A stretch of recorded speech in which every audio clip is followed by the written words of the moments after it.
As the story of the diamond goes, we are underground. And as the story of time goes, we are unbound. Welcome to the Underground with the Unbound. Your host, Stevie G DJ, interviewing a very not so special guest, only because she's a resident here. Her name is Royalblack. If you've been on the platform before, you know about her. If you haven't, find out more.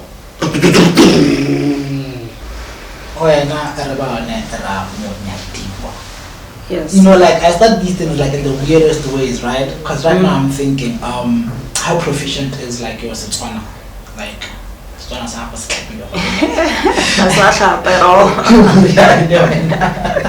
Like I read through the words that's not sharp. Okay, and then your basic understanding of the language. I have basic understanding. Okay, you have basic understanding, yeah. Right? Because of the spoken language. Exactly. Not even the written one. That's fine. Fine. Our last guest is a writer that has somewhat written in Setswana, and we had a conversation about Setswana, the language, right? Now I say all these things because I want to ask you this question. Do you know what your surname means? I don't know what my surname means. And you've never asked? I never asked. Okay, but with your basic knowledge of Setswana, because in my head I don't know what it means, right? But with your basic understanding of Setswana, do you not think you can make sense of it? I could if I didn't say it that way. Ramonyadiwa. So if I said it as Ramonyadiwa, okay, I could maybe somehow related somewhere to marriage, but because I say it as Ramonyadiwa, so I have no idea. Okay. Yeah. Okay. You see where I see where you're going. Now it makes sense. Maybe yes, maybe. So should I continue doing this thing? Because I was saying to her, Setswana, as hard as a language it may be, sometimes we make it hard on ourselves because we just don't use our minds the way we should. Because the words are there. Yeah, the words are there. Kerra, which is Mister. Honyatsa, agere.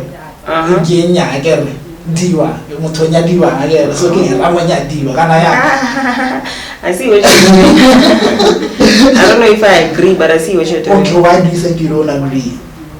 Because it's Setswana, because Setswana has pretty much evolved over time, and I feel like what we have and what we're saying nowadays is the watered down version. And the same name is Hakala, so you'll probably find what we have as an explanation right now is probably something different. Okay, when I get from Ramot, just let us know about you growing up and just take us through all that history and journey and. Who is Rebaone? When does Rebaone discover or get a Royalblack? And how was there like I get Rebaone, get Royalblack, get Royalblack? Yeah, yes. Those are a lot of questions. The childhood ke Rebaone hela o kholetseng ko Ramonyadiwa. I grew up in Ramonyadiwa. I went to school in Ramonyadiwa. I grew up kera like where your mind is still developing and stuff. I was a kid in Ramonyadiwa, and then around standard 6, I came to Gabs. Okay, I remember how Ramonyadiwa standard or whatever 0 till standard 6. No one young, like describe that. Describe let me or just give us that Rebaone was an adventurous kid. I was a very adventurous kid as a little kid. I know my neighbors and I, the little kids in the neighborhood, we used to go anywhere and everywhere. I like the story of you know those tawanyana things on the road. You can see them how those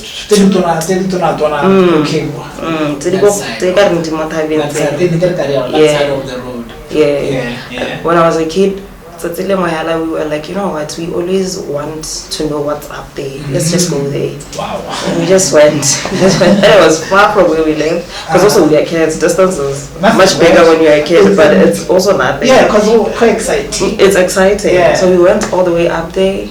we couldn't get in because so yeah, but we got up there and we're like, oh, these things are big. We went back home. It was pretty much my life as a kid. As a kid, okay, adventurous. This is all the up to 6. And then at 6 again. Is there a change in the child you are, or do you still continue being the same child? And I think there was a change. There was a change. In Ramonyadiwa, I was living with my grandparents and my cousins, well, just a lot of people, majority again. But when I moved to Gabs, I was with, who did I say I was living with? Your grandparents. That doesn't want to get confusing. And then I moved to. This is why it gets confusing. No, for somebody else. Okay. And then I moved. I'm trying to find out what you mean by that, because my guest also, or my viewers, gonna want to know. And also, I think now you are sharing with people who could also be your fans, and your fans also want to know.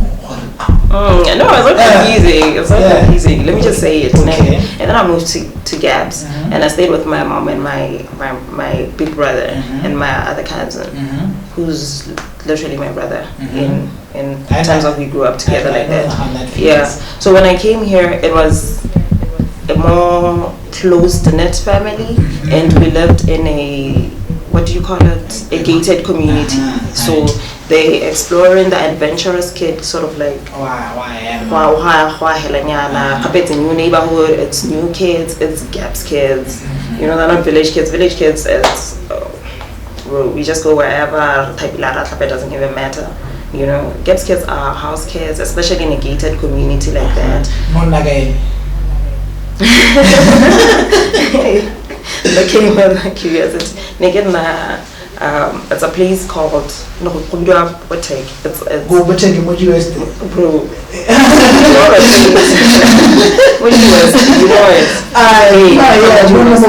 So you are those kids that we used to just see through the walls. Oh, okay.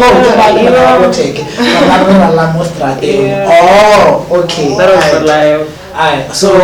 So in Gaps also, I was, like I'm saying, it's my brother. My brother was Moto Balang. He watched a lot of TV, he listened to a lot of hip hop. So I kind of got into that. Because then I was never exposed to books anyway. Nobody was reading. So now I was like, oh, okay. So I became that kid. I was becoming more reserved, introverted. So yeah.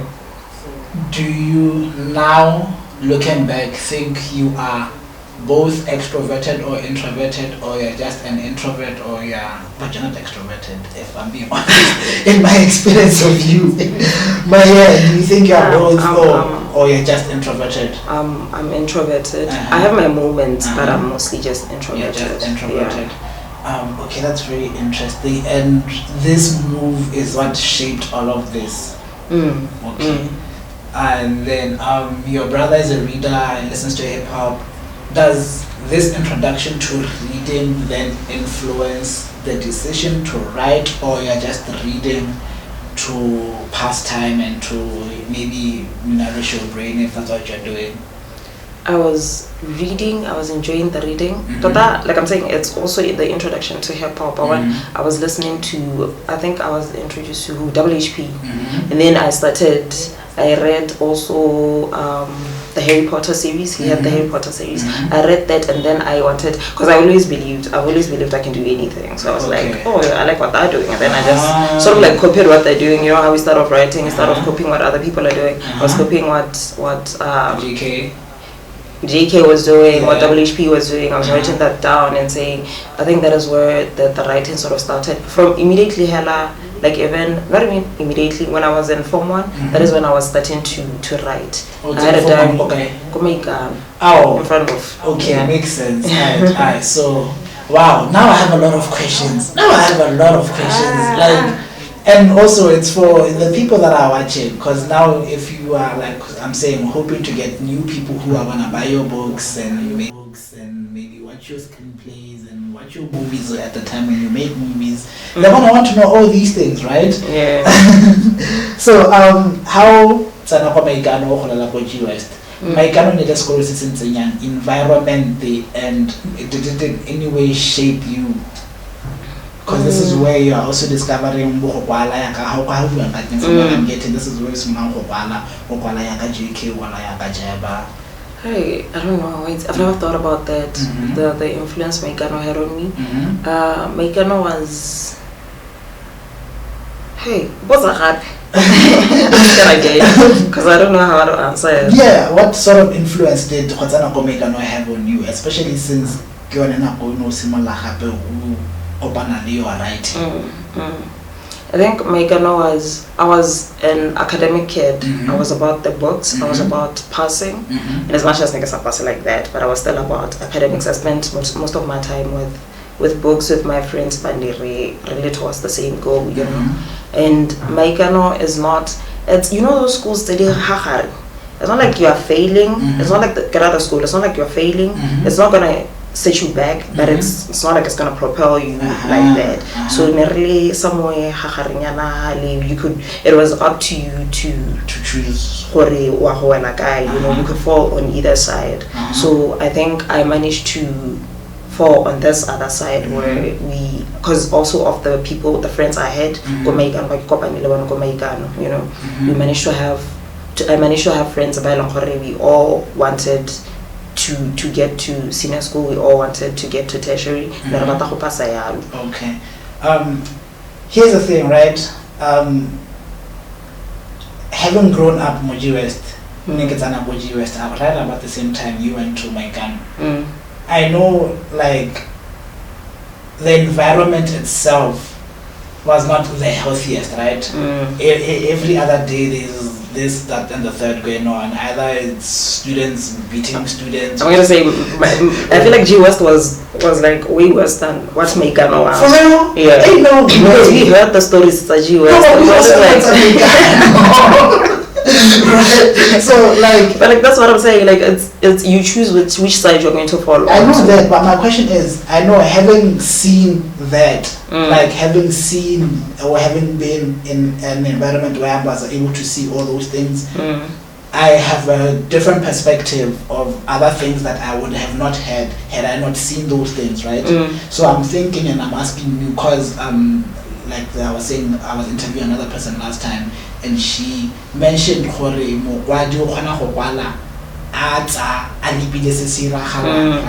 So I'm saying, and I'm asking this in that sense, how bona, and I can't say names because I know these guys, but I can't say names, but how bona se man ayiraya na most school school sote wena ga go shipa ka you the writer in me? The writer, yes, also, yeah, this is where the question is going. The writer in you, in your perspective, having seen that, do you write based also maybe on those experiences? Do you touch on those? No, not really. Okay. Not really. I think I those experiences were a little removed from me. So even in my writing, they don't come into my conscious like that. Okay, that's what I wanted to find out. Okay, but yeah, I know you are still telling us about Form 1 and you are discovering your writing and your journalism. Yeah. Yes. This is where you are taking. I interject a lot and I ask these questions, but I don't forget or lose track of where the conversation is. And you were still telling us about you discovering your writing in Form 1 and the JK Rowlings and the Jabbers. Continue off that story or finish it off in a way that you feel would best sell it to you discovering your writing. There was a point in junior school where I wasn't even about writing as a writer. I wanted to be a performer. I wanted to be an artist. Not a singer, I can't sing for anything. I wanted to get into the hip hop space. I was writing raps. It wasn't even like I'm saying, it was a very so it was just copying what is out there, just pretty much mimicking what is already out there. I grew with that until Benebo Form 3 throughout. It wasn't anything I was actively doing anything about in terms of participating, because there were rap battles in school. I had a classmate who would go do rap battles. I'd be like I wouldn't even go watch because like I'm saying, I was also in the headspace I have to be an academic kid, I have to pass and everything. So that part of me, it was just for myself. I mean, just whatever introduction or whatever thing JK had written, whatever I'd seen on TV that I think I could put in my own way, thing like that. Yeah. Okay, no, that's very interesting. And this is all the from 1 up all the up to Form 3. Okay, why specifically to all the up to Form 3? Does this mean Form 4, Form 5 there's a shift? Do you write differently or you stop writing completely? I don't even think I was writing in my senior school. I don't think I was writing, but I was reading more. That is those 2 years. I did a lot of reading in those 2 years. I was reading a lot of novels in those 2 years, but I don't think I was writing. If there was any writing in it, writing in my diary, it wasn't anything in terms of creative writing. Most of that time I was spending in the library. I was taking books out every week. I was recycling a book, taking one book out, getting the other. In between that, I was borrowing the books. So I think that is where the came from there, and loving the English language. It came from there because I was doing a lot of reading. I was learning how the structure of writing goes. I was learning how to tell a story. I was also learning English. I was getting my English teacher was very good with giving me feedback in my composition writing. She'll come back to me and be like, this is what you did, this is not what you did. Well, towards the exam, we even had sessions where I went to her, she gave me papers, I wrote, I gave back to her, we sat down together, she gave me feedback. She was I think she saw potential in my writing because I wasn't writing to the level that the other students were. More, I like that my classmates used to, you know how they used to laugh at the fact that I was writing the kind of English I was writing, like, oh, what is this? What are you writing? You know. So I was that student in tertiary. In senior school. You said a lot, and when you say a lot that I find interesting, I just keep writing questions down in my head, And if you're reading more in Form 4, Form 5, I believe then Bala is the best way for Mokwadi akone go ithuta go kwala sentle. It's more so the practice ya go kwala kora mo kwalang is better o badile thata gona le go kwadile thata. That's very interesting. You need to read a lot in order to be able to write. Okay, but can you write a lot to be able to write beautifully? Like without reading a lot. I mean, then you run the risk of writing a lot, but you are just writing the same thing and it's not improving. Okay, that's rather interesting. And then how Bala, do you have a range of books or do you just read any and everything? Like, are you reading just fiction and your JKs, or are you reading? I primarily read fiction. I know I've tried here and there to read non-fiction, but I can't finish a non-fiction book. I've finished a few, but it was for because I had to give out a review after that. So then I had to finish it. But on my own, it's because also non-fiction is very, I don't know, I feel like I learn better from a story. I don't take, because non-fiction is facts. So it's a lot more hard for me to digest it. So I prefer, if you're giving me a Daniel Stoll book and then I learn what this person does, most of my knowledge comes from books that I've read. And then I find out something and then I go on the internet and try to confirm it or try to, so I learn better from that then. Okay, that's nice. And then when you write, okay, I know you have one book, but you have multiple things you've written. I have multiple things I've written. Yes, so when you write, what inspires your writing? But what I really want to ask is, when you write books, what sort of books do you write? I gravitate. I have two categories. I grew up, but most of them encompass romance, right? Because it's mostly what I read. But I also love thriller. I love books with a little bit of mystery. So when I write, I try to put that in somewhere. I always find myself, even if the storyline was not supposed to go there, I always find myself gravitating towards that. Okay. But then there are times when I primarily write LGBT stuff, and that is when it's just romance. But I like to write to inform. So you'd find if I'm writing an LGBT story, it's because I found out something to do with this that I want to let people know, to teach them about, you know. Okay. That's interesting. That's interesting. All these questions I've been asking are questions from me, eh? Yes. But once in a while, I ask questions that my producer has compiled. With one of the questions he has here, it says, with all your writing experience, what is the one thing that still blows your mind, and what about it? From my writing? From anything that is still, that is writing-esque, or that is in the realms of writing and in the world of writing. Whether yours or anyone's, what's the one thing even now that just like stands out, and why does it stand out? Or if there's multiple, you can mention those. Whether that stands out for me in the world of writing, I think just writing hella what it does. You know, it's just words. But when you read, have you ever seen someone else so engrossed in what they're reading? Have you ever been reading something, you're just standing up laughing, and you're like, I can't believe this, and then you go back to your book? That power that writing has, it always okay. Yeah.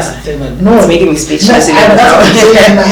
Yeah, it's still mind-blowing even now. So that's the one thing that. So it's the writing itself that's. It's how it's able to just take over all of you, and you're just in it. Okay, alright. Just like the knees getting lost in it. So now I get what you mean. When you were talking about the type of books you read, I had a question in mind. I'm not a big reader of fiction. I know. So when you write, and this is just like trying to challenge your mind, and when you write, knowing that there is a Stevie that exists, but I want Stevie to read this book, and it's fictional. What do you think would be the best way to target a Stevie who doesn't like reading fiction? Yeah, how do because if as a writer you sell books, you wanna sell books. Bruce Stevie and other guys that don't read are potential customers, and you wanna get those. So how do you then say, I wanna make this guy, let's say he doesn't like reading fictional books. He doesn't mind reading. He doesn't like reading fictional books. What would you do to try, as a writer, to try get them intrigued by your writing? I don't know. But I'm gonna try and answer you. I think the one thing people will always gravitate towards is whatever they like. So because you like music, you're probably going to read a book about a musician, even if it's fiction. Okay. If I tell you, I wrote a book and it's based on your favorite artist, but it's fiction, are you gonna read it? Most likely. I don't know. I'm not sure. But yeah, most likely. So I think it's because one of my favorite books is. It's fictional, but it's not. It's like it's a self-help book, but it's or a motivational book. But the storytelling is very fictional. I have a book. One of my favorite books is also not. It's not fiction, but it's written in almost a fiction way. It's called Tuesdays with Maury. Because mine is the leader with no title. Yeah, like I was like, I like this. It's fictional, but it's going. Yeah. So so now you've answered me. How you'd pick a thing that you think people have interest in, but reading fictionally. Okay, that's an answer. I'm satisfied with that answer. The political, I'll let them be. Okay. Okay, and then now, Tana LJ, aka Mr. Producer, is like, has a big mind. He says to me now, or to us, according to Maslow's hierarchy of needs, do you know that? I don't know what that is. Okay, we'll get to that. According to Maslow's hierarchy of needs, self-actualization is where an individual reaches their highest potential. Do you think writing plays a role in helping you achieve this? And this is achieving your greatest potential. I'll get to explain what Maslow's hierarchy of needs is after you answer if writing helps you fulfill your greatest purpose or potential. Yeah, I think it does. I think it really does. I'll be devastated if it doesn't. Because writing is I don't want to say it's all I have, but it's all I have. But you should say if it's all you have. That's all I have. I get. Okay, so with Maslow's hierarchy of needs or theory of hierarchy of needs is that there's basic human needs that we all know about, shelter, food, that, and with every layer of this pyramid of Maslow's, there's different things to attain. Basic needs is the first, then that after that, Gebo, Hobereka, and all that, and then Yachin, China, that, and then Bohodim at the top, or like he's saying, it's self-actualization, and this is where, as a human being, you feel you fulfilled your life's purpose. That's all it is. And I've learned it through business and stuff. And do you think you know what your greatest potential is? Like, do you know what you are working towards and trying to fulfill and your greatest purpose on this earth? Or are you still trying to discover it? Like maybe I feel like I know what it is, but I want to believe it's not the peak, the end of my potential. I read something recently that was like, as humans, we always want to improve, to be better, to want more and more and more. So I'm like, I hope even when I get to the thing that I want, because my dreams are limited by my environment. My self-image is limited by how far my mind has gone. So I hope whatever it is, the thing that I see as the ceiling is not the ceiling. Then you get elevated and open up to worlds, which is most likely going to happen. Hey man, now I have a lot of questions. Do you want to share with us where that ceiling is, or what that thing is, or you want to keep it to yourself? Because that's also fine. I keep it here. Okay, and it's then so scary. It scares you. Okay, that's good. That means you're on the right path. Are you actively working towards it? Not as actively as I would want to. I think I'm taking they say take your time. I'm taking too much of my time. I'm taking my time getting to it, but I am working towards it. I mean, I left everything that I could have pursued in life after spending my whole 3 years in junior school trying to be an academic, and then I left all of that life. I still have questions there. I have a lot of questions, but yeah, go on. I don't so procrastinate. I want to feel up or even being there with your time. Just know that sometimes time waits for no one. Hey, that is a scary part. Yeah, so also be about getting towards there, because we don't know what because I'm trying to be that guy. Royalblack, that's my home. I was there. You were there when it's not. I want to be that guy. I don't know. Do you have any aspirations, since you write and you do screenplays as well? Do you have any aspirations of like filmmaking and all that? Yes, that is the goal. That is the dream. To move into that space. Eventually, my plan was like, I had one goal for this year.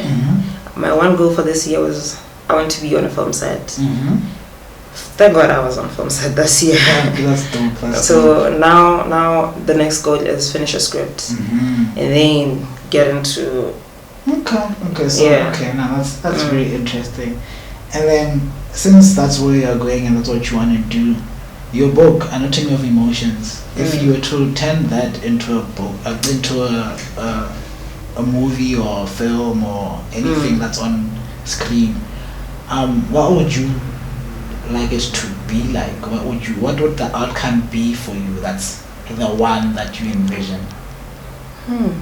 Like, what would it look like? What would the film look like? Yeah, what?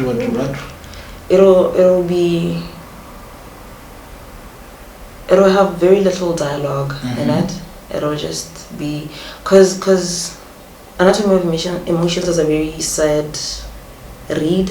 It's about a reflection. So I think in films, I don't know if people would watch that. It's gonna be very, very, I don't know, emotional, very People sad movies all the time. I feel like people like blockbuster action. People love sad movies all the time. People cry at the cinema.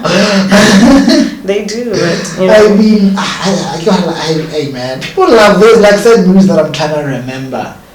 Like Django, is it Django? There's a like all these slavery movies are somewhat sad. Yeah, they are. Yeah, they are somewhat sad.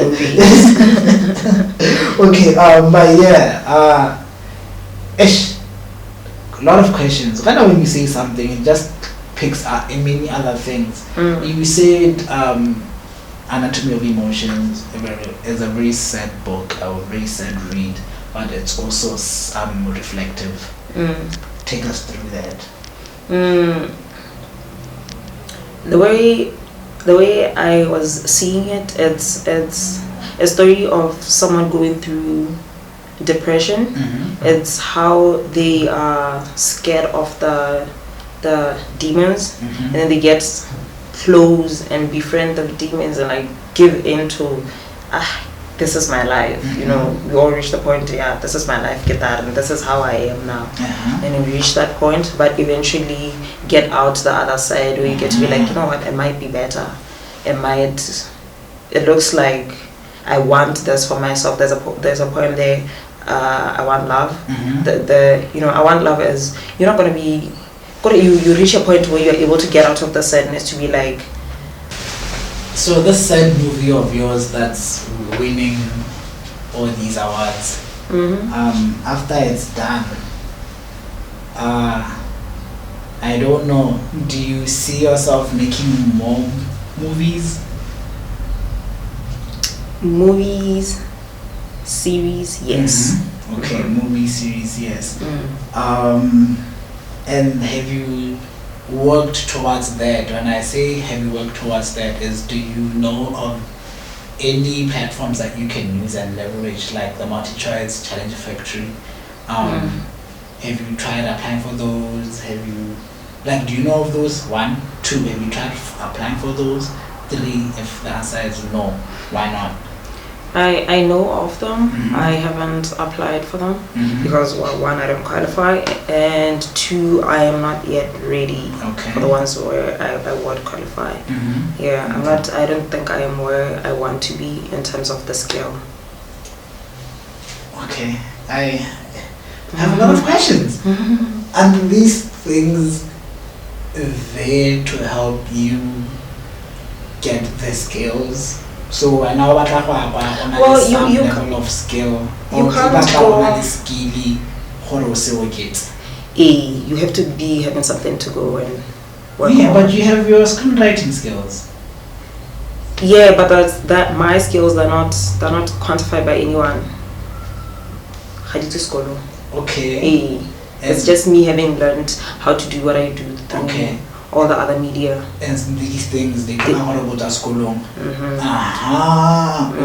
Okay. So are you then intending on taking film classes or anything in relation to film that is education based? Yeah, where I see what I can and where I can, then definitely, yes. Okay. Having spoken about your award-winning movie, I only say this because you've been nominated for awards before. You were nominated for the Botswana Literature Awards. Yeah, yes. What did this say to you? How nominated you? What does this? So, do you seek validation? Does it give you validation? Does What does it say to you? I mean, with the anatomy of emotions, I was not seeking any validation. More so that the awards were very academic based, and I understand how my work was with this book. It was for a very specific reason. It was a very emotional book. It wasn't really following much of the rules of writing in terms of poetry, and I sat with someone who is a well-respected person in this field, who showed me where I went wrong and where I could have gone. And I sat down with myself, and I understood I needed to do this, especially as it was my first project. I needed to do it. The validation was not so much validation, but it was nice to have that. It was nice to have other people who are, at a certain pedigree, being like, we see what you're doing. So yeah. Oh, that's nice. And you've said a lot of things that say academic versus creative in your mind. For me, do you have that challenge? I mean, looking at your junior school, you were being the academic student that has this and then now you have this creative side of your brain, which I know for sure is always an opposite of your academic self. Do you have that? Is that true? A, B, is it a challenge for you, or have you now fully said academics is gone, I'm fully creative, or what's that like for you? It's gone. The academic life and what it brings, because my friends, the friends that I was coming up with from junior school, from senior school, they are proper academics, and I see the work that they're doing. And every time they talk to me about their jobs, I'm always like, yeah, I know I would not have survived this. This would never have worked for me. And as much as it is what I thought I wanted at the time and where I thought I was going, I know now that it was never going to be it for me. Where I am, this side, the creative side, this is it. Okay. Yeah. And then the creative side, how we are from 4 from 5, this is where you don't write now, you're just reading, and this is also in your conversation or in your answering a while back, it in my head sounded as if you kind of let your marks maybe suffer a bit because you are exploring creativity. It wasn't suffer. I mean, it wasn't to my fullest potential. That is one thing. I mean, if I was taking all the time I was reading novels and putting it into books, then yeah, it would have been very different. But they weren't suffering so much. It was more. It was okay. Yeah. Okay. Now I get that. How do you get yourself into that state of writing? When you start writing, where does the inspiration come from? Is it an emotion? Is it something you see? Is it something you're thinking about, or it just sometimes comes from somewhere out there in the universe? It's all of that, really. Honestly, it's all of that. It depends. I mean, when I have a new story, it usually starts with a character. I see something, and I'm like, I would see Stevie right now and be like, ooh, I like that character about Stevie. I want a character who has that particular thing that Stevie has. And then I want to make a story around that person and that character that they have. Yeah. That's one way. And then the other way is? It's me seeing something, especially when it comes to the poetry side. But even for the other writing that I do, when I see something, some discussion that is being had on social media, and it raises some emotion in me, I'm like, you know what? The only way I'm going to be able to articulate this the way I want to articulate it is if I put it down somewhere and I write it either as a story or as a poem. Okay, I get that. So, hey man, I'm exploring the questions I have in my head, and I'm trying to figure out which one I find the most interesting. Because if you write or when you're a creative, there's a balance between creativity and philosophy, and then the money aspect of it. you sometimes create because it comes naturally and that's all you want to do. And then sometimes you create because I want to sell this creation. Where are you in that? And then also in your writing, is it financially beneficial for you? Do you live off of it, or do you do other things to supplement that? I am moving into a transition that started. I'm transitioning. It's been a transition that's past year and some of last year, where I was moving from anything that is our usual work and get paid to being fully a creative full time.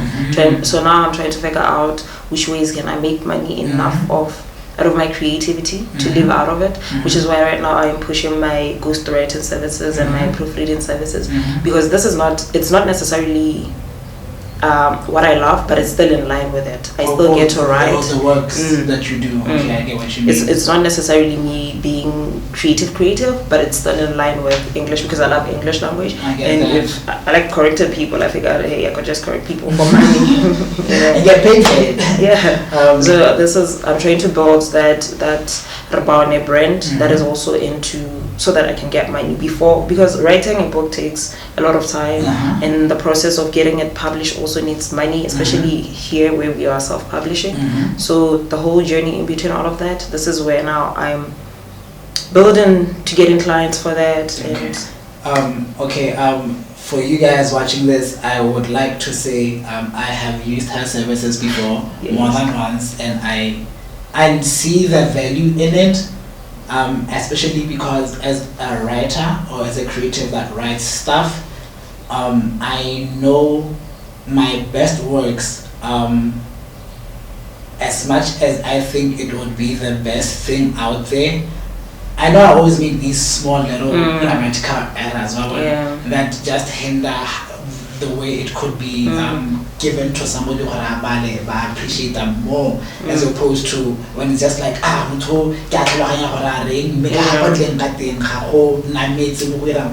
fully interested. So you can just during this little bit tell the people where they can find all that proofreading services and give them your contact details, because I've seen it work for me and I want to do it more. As a writer that writes all these blogs and stuff, I see the value of what you do. Thank you for that. Thank you for being a client. You were one of my first. Okay. On social media, it's Rebaone Royalblack Ramonyadiwa. This is Facebook. On Instagram, what is my Instagram handle? Royalblack Writer. Yes. I changed it. Yes, it is. It's Royalblack Writer. Thank you. And then you can also WhatsApp 75093 Yes. Yeah, and also while we say this, it just made me remember something. At that time, at a point where I knew school. And I know you guys shouldn't take me very, very seriously. I know I say this seriously and it's because I believe it, but it doesn't mean that you should use it. But at that point, I knew horoscolo hasna musolawa. And at that point, the assignment at school. Like I'll do all my 4 assignments last week of school. And when I would read, like I only discovered this like 2 years ago, I get the ban. The only reason I failed, and this is just failed in like quotations, is because of no proofreading. And my lecturers would write that, dude, I see all these ideas and I see what's going on, but dude, come on, man. So now I like this thing that you do, copywriting or proofreading. As much as you don't love it, it really does have an impact. It is in a lot of things. It could not just be for us bloggers. It could be for even academics. Even academics, because also I think people take proofreading as it means I'm not good at English or what I'm writing. It doesn't mean that. True. If I'm proofreading your work, it's just that somebody else is double checking. Somebody else who has the certain skill for double checking. You know, anyone else can double check your work, but do they have the skill for it? And also, it's very important to have someone else look at what you've written, because it's very easy to miss the mistakes because you already know what you're writing. Exactly. Yeah. So even when you're reading, you understand what you're saying because it's you who wrote it. Even if you wrote a word and you wrote the wrong word, the one you're not supposed to have written, you are seeing the word you think you've written. That's true. So it's important to have academic work, any kind of work, especially if it's going to someone else. If it's going to be looked at by someone else, it's important to have someone sit and look at it, someone with the skills for that. That is true. And now, have you thought about copywriting? Copywriting in terms of copywriting, writing for adverts and writing for flyers and writing for selling. I've thought about that when I was thinking about doing this. I thought about that as something I can do, and then I'm not very good at writing short stems, so that is why I was like, because I'm not very good at titles. Even my work, I'm terrible at giving it titles. I always write things and leave it towards the last moment. I'm not good at that. I know I'm good if it's a long form, so it will be a hard job for me to get that. Okay. We have this question that we ask normally on the platform. You have a two-way ticket, and you have as much money as you want. But if you don't have as much money as you want, you have 10,000. Where are you going? What are you spending on? Wait, do I have as much money as I want? Both. You have as much money as you want. And then if you don't have as much money as you want, it's 10,000 bucks. So where are you going? A. B. If it's as much money as you want, what are you spending on? C. If it's 10,000 bucks, what are you spending on? Okay.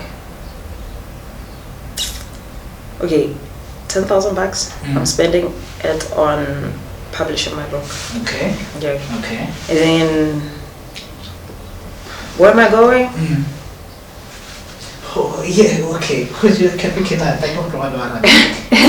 Why? Ask it the way you were asking it then. No, you were okay. What if I have as much money as I want and I'm to go anywhere, I'll probably go to Spain. And I'll probably go to Spain and figure out a way to get into somebody's film set because I really love the productions coming out of Spain. Okay, and then what are you spending on? When you travel to Spain and you get yourself on a film set. I'm spending on food. Okay. I'm not gonna lie, I'm spending on food. Alright, okie dokes. If J.K. Rowling asks you to write the next book on Harry, how would you go about it? On Harry Potter? Goodness me. The person or anyone from the franchise? Answer it the best way you feel you'd answer it. Because you could decide you don't want to write on Harry. And you could write on... Yeah, Harry is too big. How many is too big? I'll probably choose to write on Neville. Okay. Longbottom. Yeah, he's a very interesting guy. From where he came, I feel like... Oh my word! The goofy kid! Yeah. Oh my word!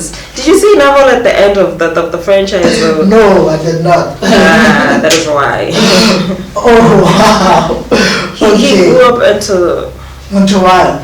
It's a beautiful character. Okay, I don't know. I think of all the characters in Harry Potter, he has the best character development. Yeah. Okay, and then how would you go about his character? If he had the best, why would you wanna write on that?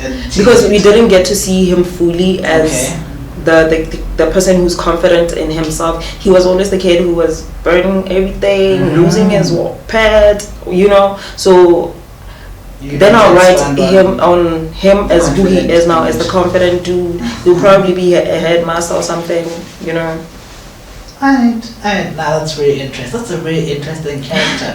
Now it's gonna make me ask this. Who's your favorite Harry Potter character? Is it Neville? No, it's Hermione. Oh. It's Hermione. Okay, do you mind if I ask why? Because she's a bad... She's a badass? And you can't say that? I thought you are bad. I mean, if he's a badass, you're a badass. Aren't you gonna say badass? I don't know, can I? Okay. Yeah, she's a badass. Okay. And then as a script writer, what's the one script that you've read or that's been portrayed to you that you felt was truly remarkable?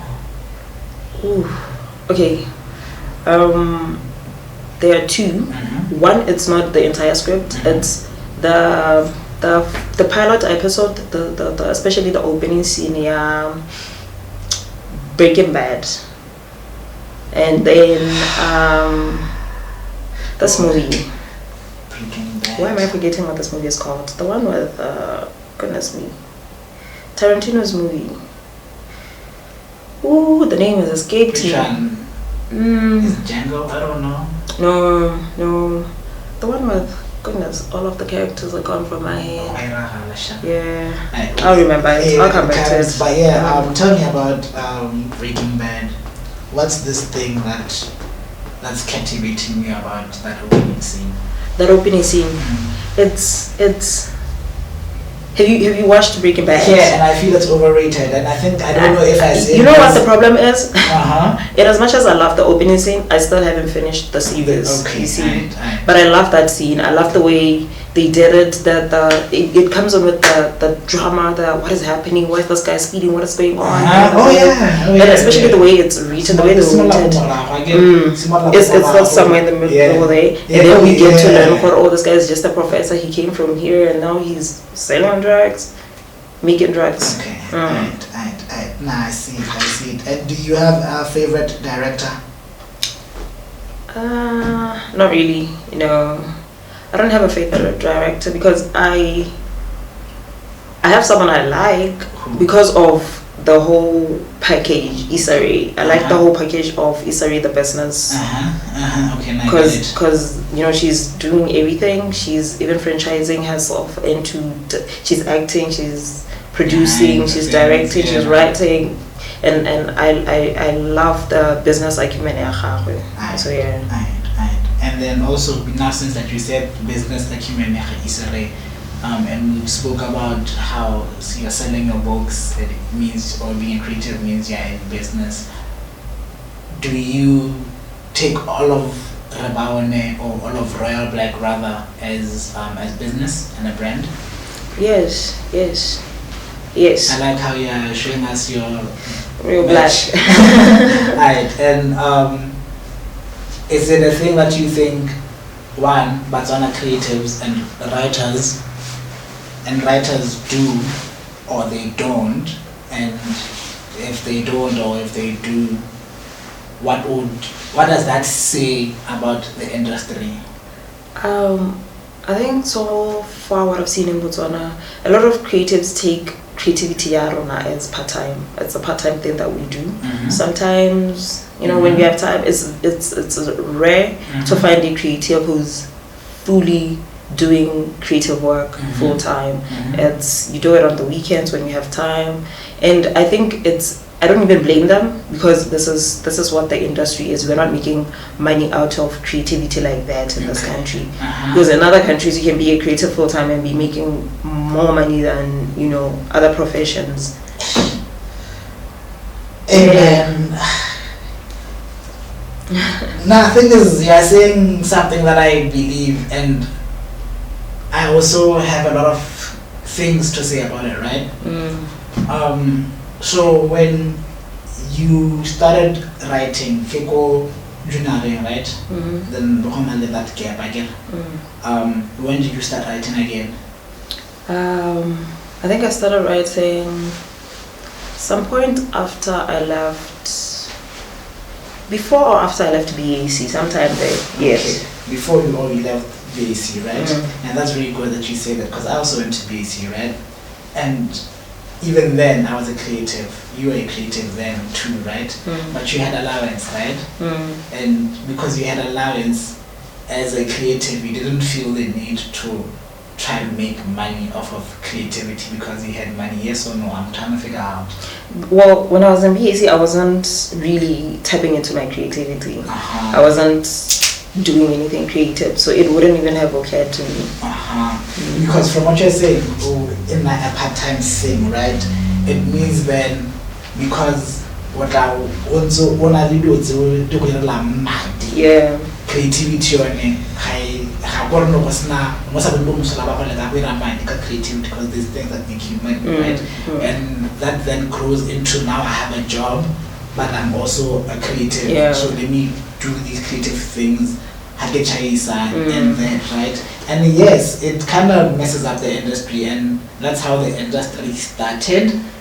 But I feel like if we don't feel the hunger as a creative or as a creative industry, then we don't see the necessity in developing the industry because so I totally agree with you, or people do it as a hustle and not as a way of life because that's